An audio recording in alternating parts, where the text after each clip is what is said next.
The cafeteria buzzed with its usual mix of species chattering in a dozen different languages. I grabbed my tray of what the food synthesizer claimed was Earth-style protein loaf and looked around for an empty seat. The space station's dining hall was always crowded during third shift when most of the mining crews came in from the asteroid belts. My eyes found an empty table near the observation windows, where the swirling colors of the Kepler Nebula painted everything in soft purples and blues. Perfect. I loved eating while watching the stars. It reminded me that even though I was just a maintenance tech on some forgotten mining station at the edge of human space, I was still part of something bigger. I was halfway to the table when I noticed her. She sat alone at a corner table, her massive frame hunched over what looked like barely touched food. Even seated, she towered above everyone else in the room. Her scales caught the nebula's light, shifting from deep emerald to almost black, depending on how she moved. Two curved horns swept back from her forehead, and when she lifted her head to take a drink, I caught sight of golden eyes that seemed to hold centuries of sadness. Zephyrians were rare this far out in human space. Actually, they were rare anywhere humans lived. Most people called them dragon people, though I'd heard that was considered rude. Something about their proud warrior culture and the fact that their homeworld had been glassed during the Hegemony Wars 50 years ago. Don't even think about it, Marcus. I turned to find Jenny, one of the dock's supervisors, standing behind me with her own tray. She was a good friend, had been ever since I'd arrived on Station Kappa 3 years ago. Think about what? I asked, though I knew exactly what she meant. Sitting anywhere near that thing. Jenny nodded toward the Zephyrian woman. Do you know what she did on Proxima Station? I shook my head. Rumors flew around space stations like cosmic radiation, and most of them were just as harmful if you weren't careful. Killed 3 men with her bare hands. Tore them apart like paper. Jenny's voice dropped to a whisper. Security footage showed the whole thing. Blood everywhere. What do they do? I asked. Jenny blinked. What do you mean, what do they do? She's a killer, Marcus. That's what her kind does. They're not like us. I looked back at the Zephyrian woman. She hadn't moved, hadn't even seemed to notice the way conversations quieted when people walked past her table. There was something about the way she sat, perfectly still except for the slow, deliberate movements when she ate, that reminded me of a statue in a museum. Beautiful, but untouchable. Maybe they had it coming, I said. Marcus Chun, you're the most naive person in the galaxy sometimes. Jenny grabbed my arm. Come sit with me and Rodriguez. We've got that new episode of Galactic Patrol downloaded. I let her pull me toward her table, but I kept glancing back at the Zephyrian woman. Every table around her was empty. People gave her a wide berth when they walked by, some making detours that added 20 feet to their journey just to avoid getting too close. Rodriguez was already halfway through his meal when we sat down. He was a good guy, worked in hydroponics, and always had stories about the weird plants they were trying to grow in the station's agricultural sections. You see our new resident? He asked, nodding toward the corner. Word is she killed a man on her last posting just for looking at her wrong. That's not what Jenny said. I pointed out. Details change depending on who's telling it. Rodriguez shrugged. Point is, she's dangerous. Her whole species is programmed for violence. It's in their DNA. I'd heard this kind of talk before, usually in the bars where people had been drinking synthetic alcohol and feeling brave about sharing their opinions on galactic politics. The Zephyrians had been part of the hegemony during the wars, fighting alongside species that had tried to wipe out humanity's colonies. When the hegemony fell apart, most Zephyrians had scattered to the outer systems. Maybe that's just propaganda, I said. The war ended decades ago. Jenny and Rodriguez exchanged looks. Marcus, you're too trusting, Jenny said. These aren't humans we're talking about. They're predators. Look at her. Really look. I did look. The woman's hands were easily twice the size of mine, with fingers that ended in what were clearly claws rather than nails. Her jaw was broader than a human's, and when she opened her mouth to eat, I caught a glimpse of teeth that were definitely not designed for a vegetarian diet.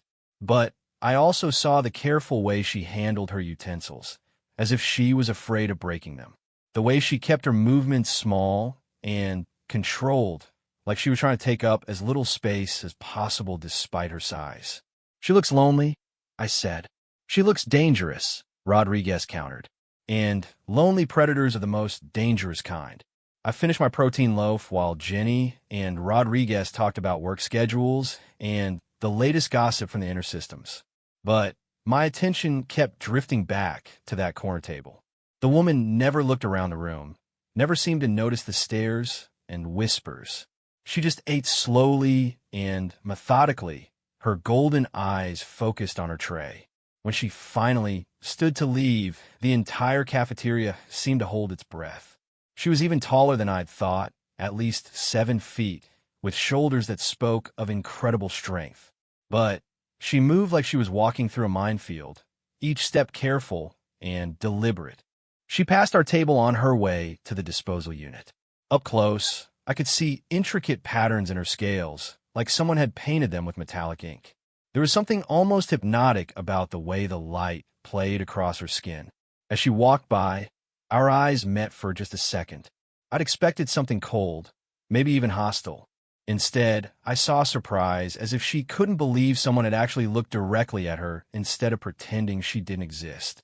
Then, she was gone, and the cafeteria slowly returned to its normal volume. See what I mean? Jenny said. Even you got spooked. But that wasn't what had happened at all. Those golden eyes hadn't been cold or threatening. They'd been curious, almost hopeful, like she'd been waiting for someone to see her as more than just a monster. I made a decision that would change everything. The next day, I found myself heading to the cafeteria earlier than usual. I told myself it was because I wanted to avoid the crowds, but I knew that was a lie. I was looking for her. She was there, sitting at the same corner table, eating what looked like the same barely touched meal. This time, I didn't hesitate. I walked straight to her table. Mind if I sit? I asked, gesturing to the empty chair across from her. She looked up, and I saw that same flash of surprise in her golden eyes. For a moment, she didn't respond, just stared at me like I was some kind of hallucination. Why? She asked finally.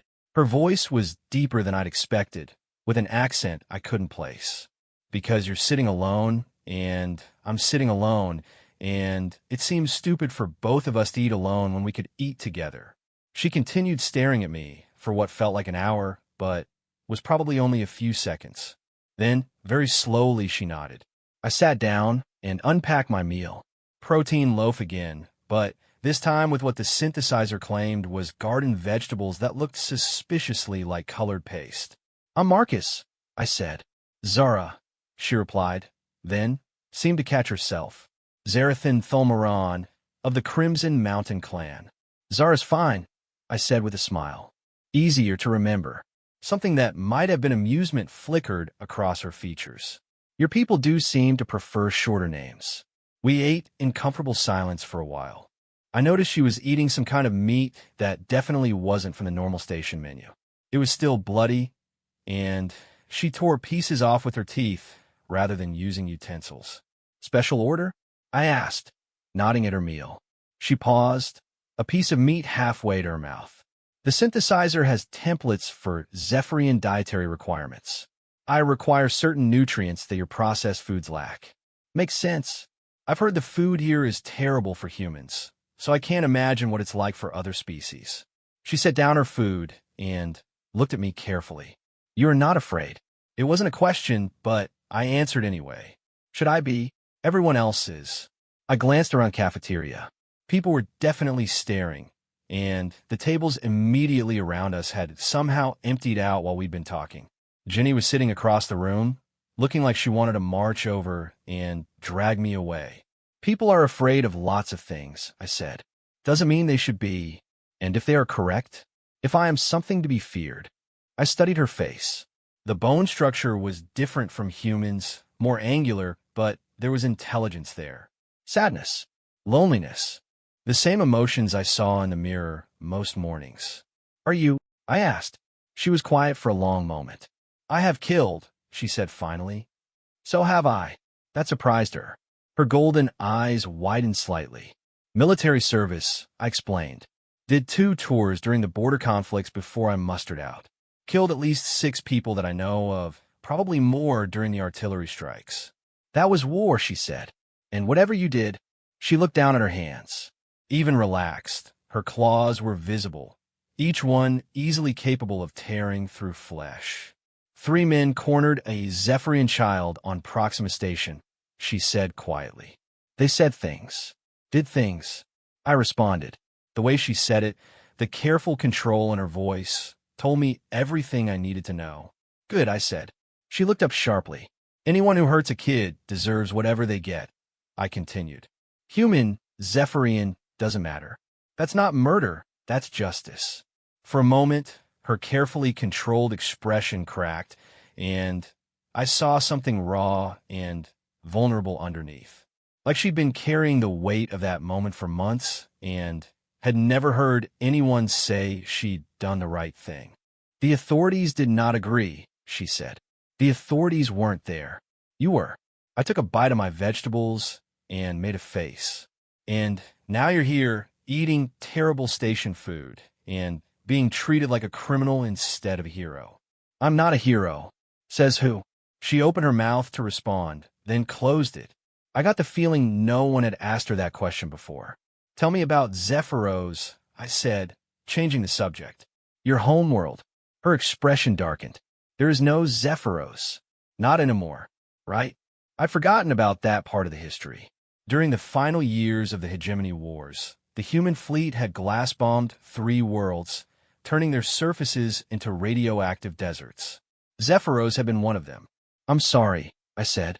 I didn't mean to bring up bad memories. It is not your fault. You were a child when it happened. Still doesn't make it right. She studied me again, like she was trying to solve a puzzle. Why do you care? Why shouldn't I? Because I am Zephyrian. Because my people fought against yours. Because I am dangerous. Because you're a person, I said simply. And persons shouldn't have to eat alone. She didn't respond to that, but something in her posture relaxed slightly.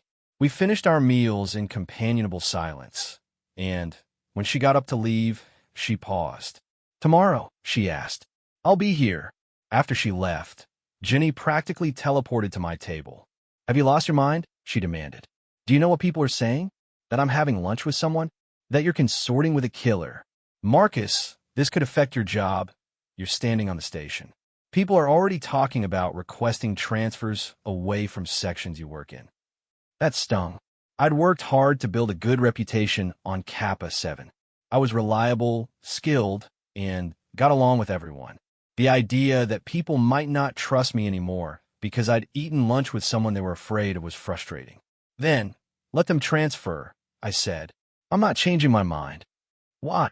Jenny asked, and I heard genuine confusion in her voice. What's so important about her?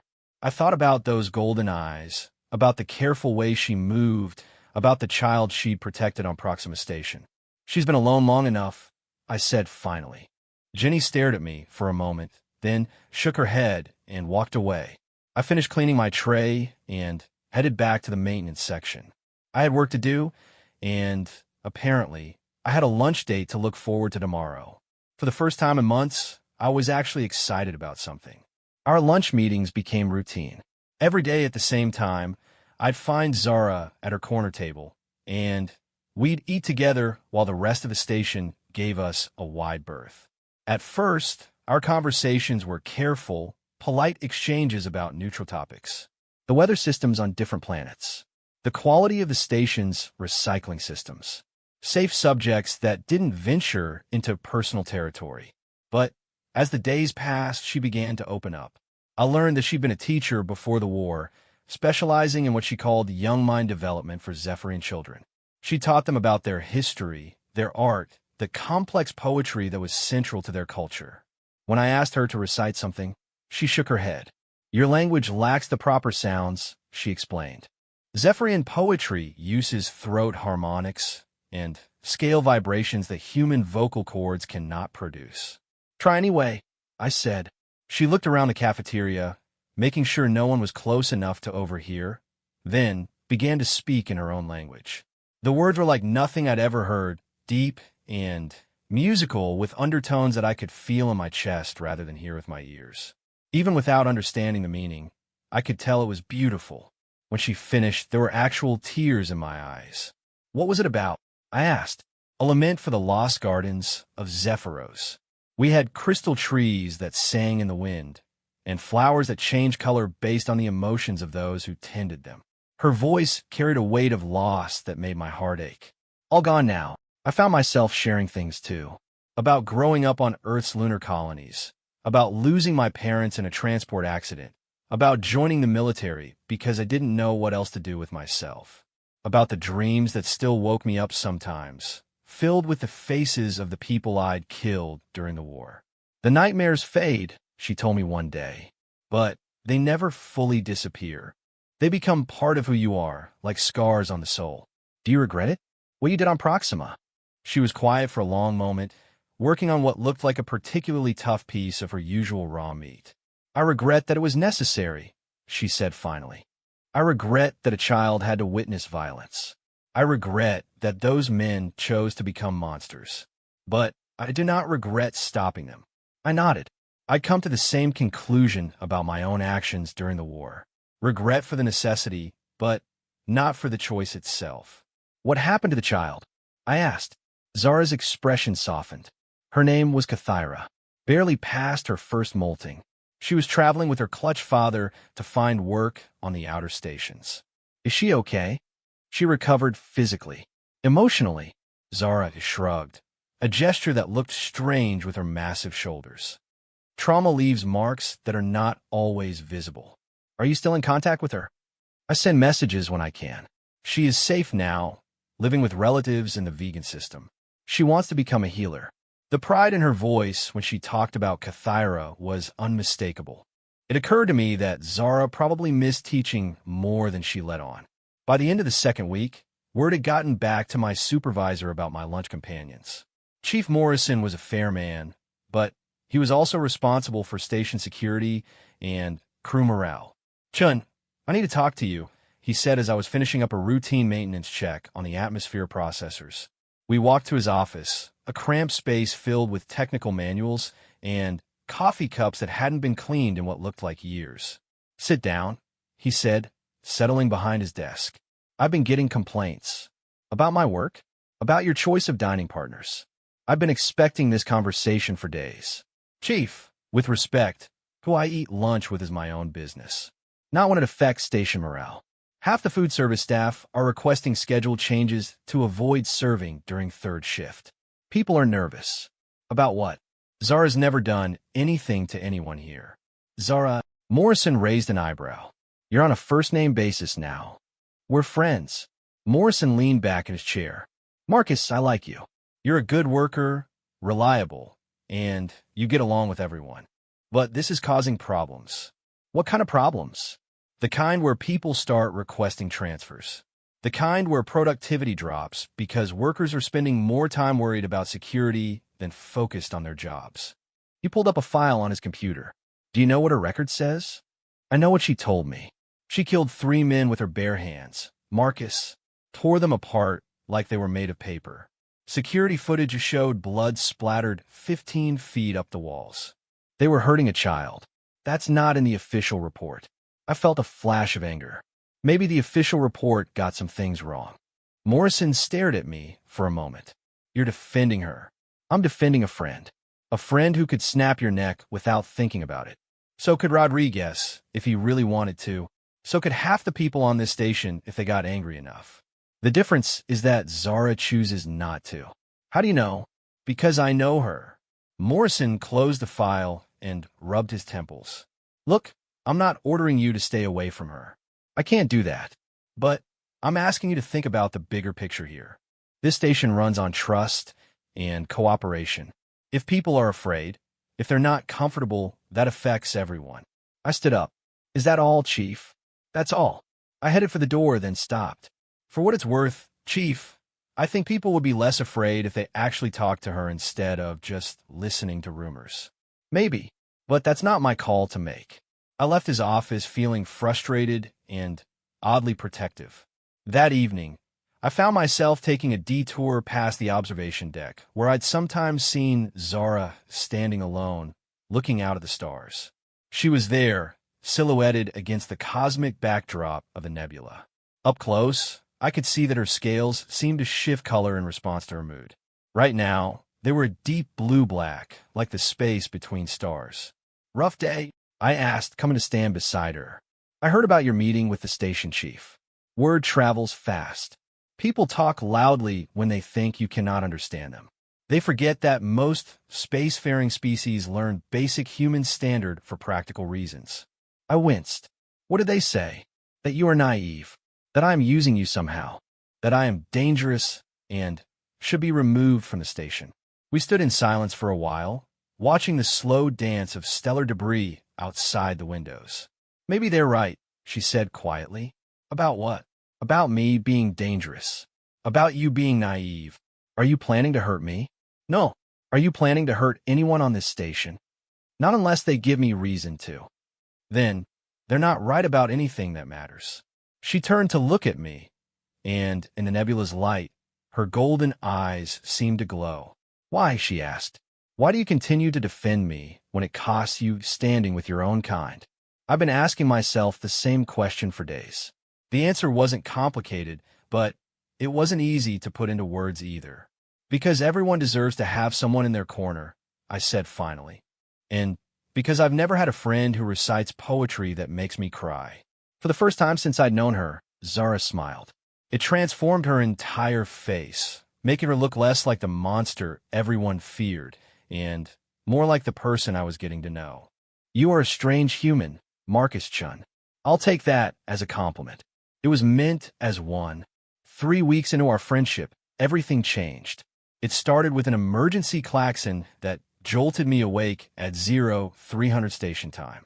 Emergency lights bathed the corridors in red as I pulled on my maintenance gear and headed for the central command post. The hallways were full of people moving with the controlled urgency that came from regular disaster drills. But there was an edge to it this time that felt different. Chief Morrison was coordinating response teams when I arrived. His face was grim as he pointed to a schematic on the main display. "Reactor coolant leak in Section 7, he announced to the assembled crowd. "We've got maybe 6 hours before the backup systems fail, and we start looking at a core breach." My blood went cold.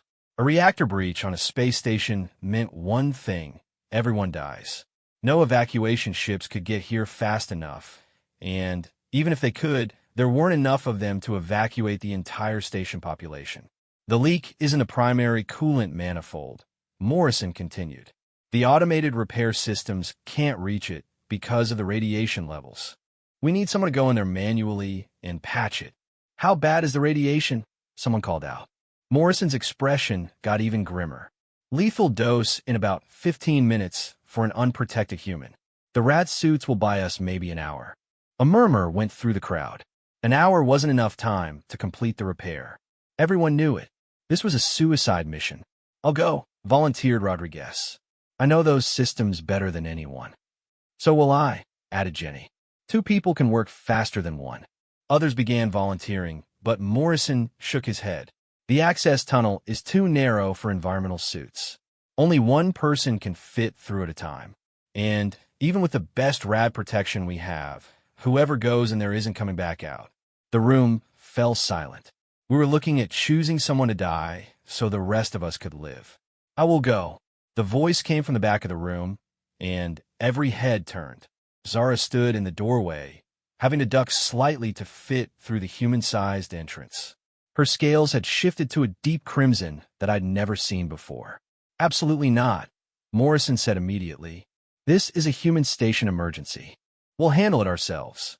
"Your radiation suits will not fit me," Zara said, stepping into the room.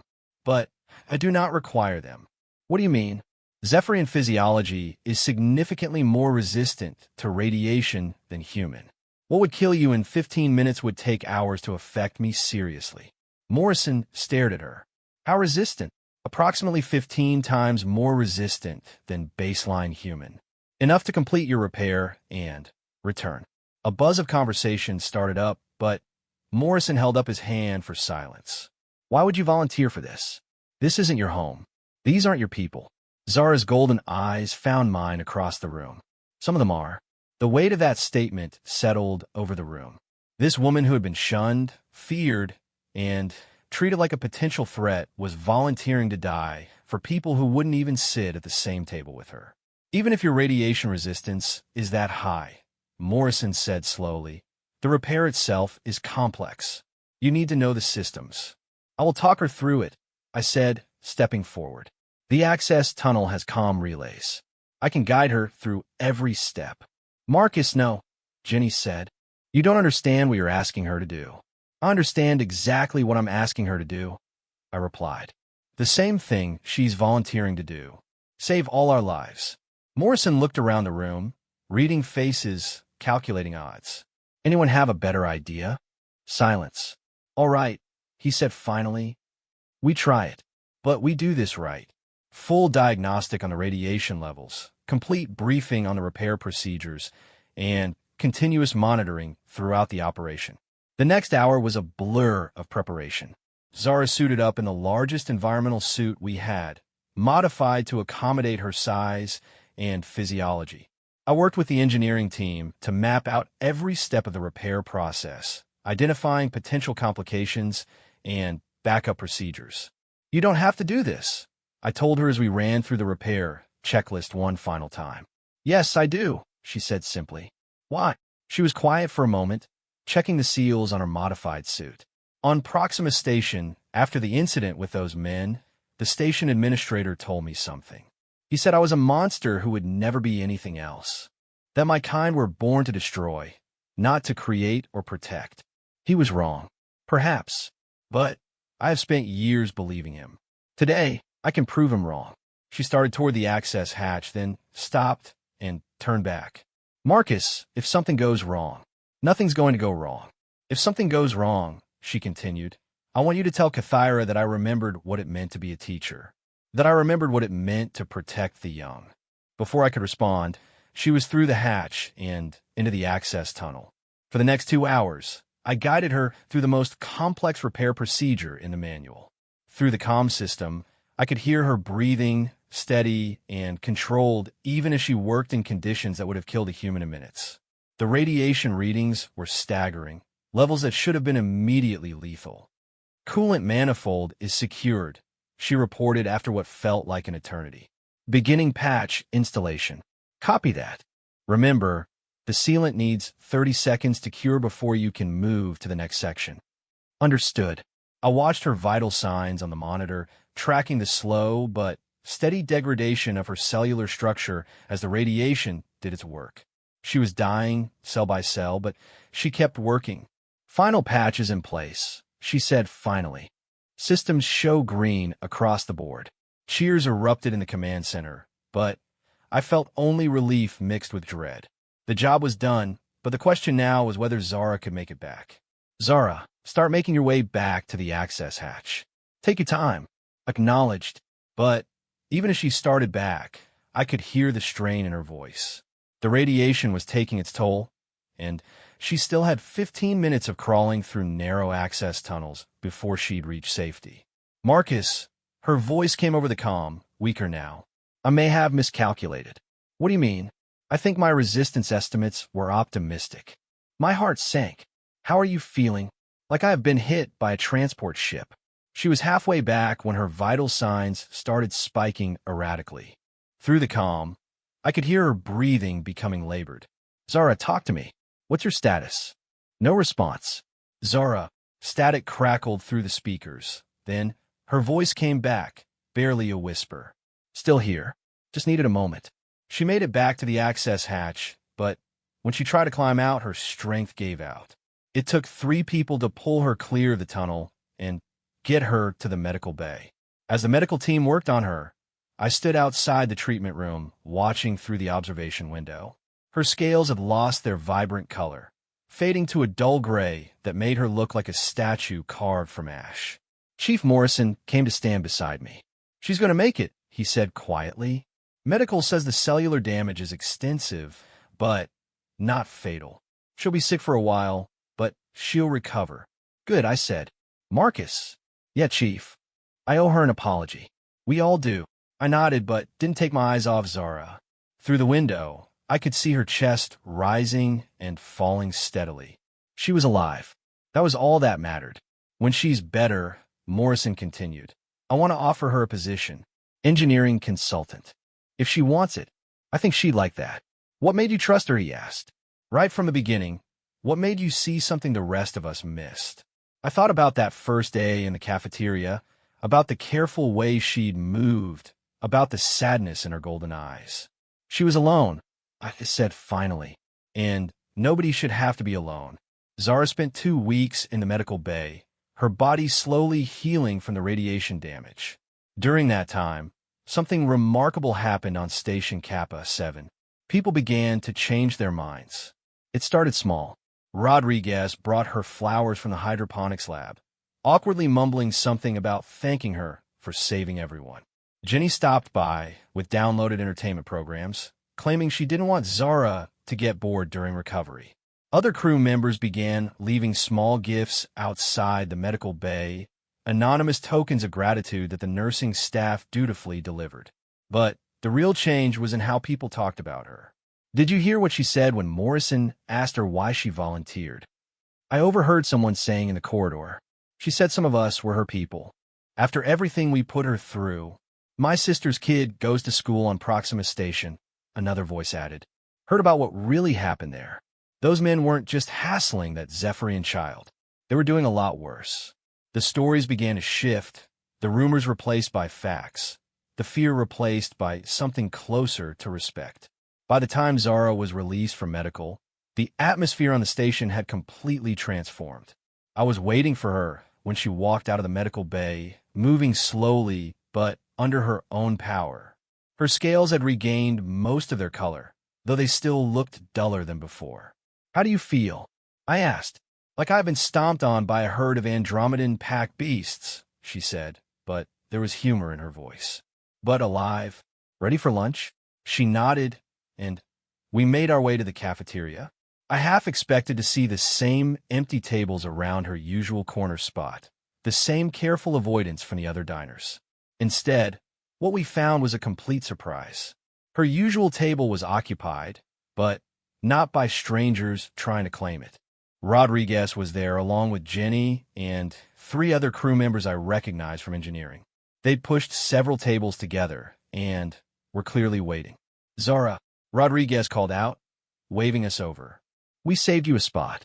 The look of confusion on Zara's face was almost comical. She approached the table cautiously, like she expected it to be some kind of trap. This is your table, she said to Rodriguez. Nah, this is everyone's table, he replied, pulling out a chair that had been reinforced to support her weight. Besides, we figured you might want some company for lunch. She looked at me, and I shrugged. This was as much a surprise to me as it was to her. We sat down, and for the first time since I'd known her, Zara found herself surrounded by people who actually wanted to talk with her instead of about her. Rodriguez asked about Zephyrian agriculture, since he was curious about growing techniques from other worlds. Jenny wanted to know about the radiation resistance from a medical perspective. The others had questions about her homeworld, her culture, her experiences traveling the galaxy.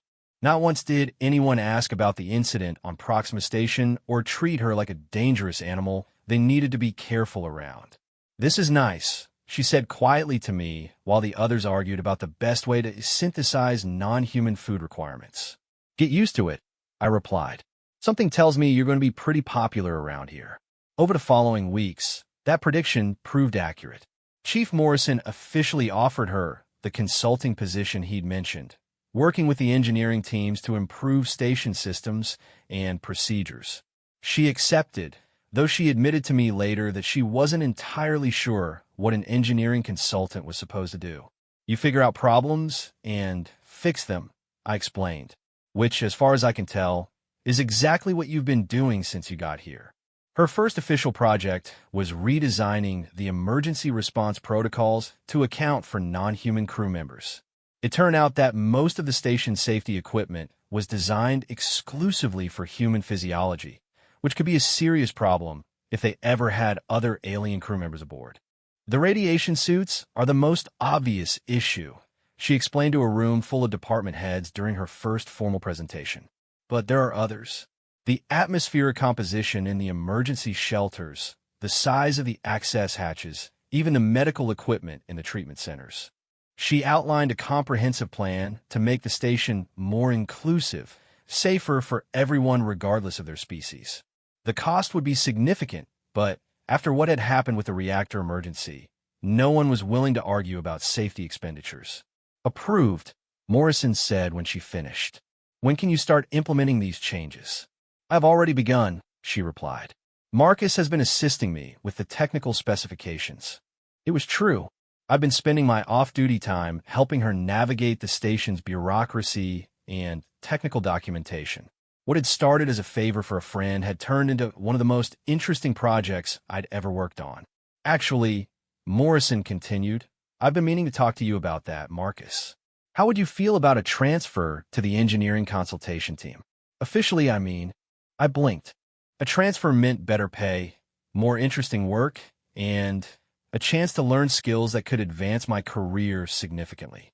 It also meant working closely with Zara every day, which was hardly a hardship. I like that, Chief. Good. Consider it done. After the meeting, Zara and I walked back to the observation deck where we'd had that conversation weeks ago about why I defended her. The nebula outside looked the same, but everything else had changed completely. I have something for you, she said, reaching into a carrying pouch I hadn't noticed before. She pulled out a small carved figure about the size of my palm. It was made from some kind of dark stone that seemed to absorb light, and it depicted a human figure standing next to a much larger draconic form. The craftsmanship was exquisite, every detail perfect. I made this while I was recovering, she explained. It is a traditional Zephyrian gift, given to mark the bond between clutch siblings. Clutch siblings, those who are not related by blood, but who choose to stand together regardless, who protect each other, support each other, even when it is difficult. I turned the carving over in my hands, marveling at the detail. It's beautiful, but I don't have anything to give you in return. You have already given me more than you know, she said. When I first came to the station, I believed I would spend my remaining years alone, moving from place to place, never belonging anywhere. You gave me something I thought I had lost forever. What's that? A home. I looked around the observation deck, at the familiar corridors beyond, at the people passing by who now nodded respectfully to both of us instead of hurrying past in fear. It's a good home, I said. Yes, she agreed. It is. 6 months later, Station Kappa 7 had become something of a model for interspecies cooperation. We had crew members from 4 different worlds working together on projects that would have been impossible with a purely human staff. The changes Zara had implemented made the station safer and more efficient for everyone. She'd also started teaching again. Once a week, she held informal classes about Zephyrian culture and history for anyone who was interested. The first session had drawn 5 people. The most recent one had filled the largest conference room. You should hear her talk about their poetry, Jenny told me after attending one of the sessions. I never realized how much humans don't know about other species. Zara had even begun corresponding regularly with other Zephyrian refugees scattered throughout the galaxy, sharing information about safe places to work and live. Several had asked about positions on Kappa 7, and Morrison was seriously considering expanding the station to accommodate more diverse crew requirements. You started something big, I told her one evening as we finished our shift in the engineering section. We started something big, she corrected. I could not have done this alone. Sure you could have. You just needed someone to believe in you first. She was quiet for a moment, working on a diagnostic report for the new atmospheric systems. Do you know what I told Kathyra in my last message? She asked. What?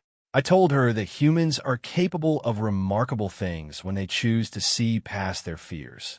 That your species has the capacity for growth, and change that surprised even me. What did she say? She asked if she could visit the station during her next break from school. She wants to meet the human who taught her clutch mother to smile again. I laughed. Think Morrison would approve a Zephyrian teenager for a temporary internship? I think Morrison would approve anything that helps make this station a better place for everyone. As we finished our work and headed home to our respective quarters, I reflected on how much had changed since that first day in the cafeteria. The woman everyone had told me to stay away from had become not just my best friend, but a valued member of our community.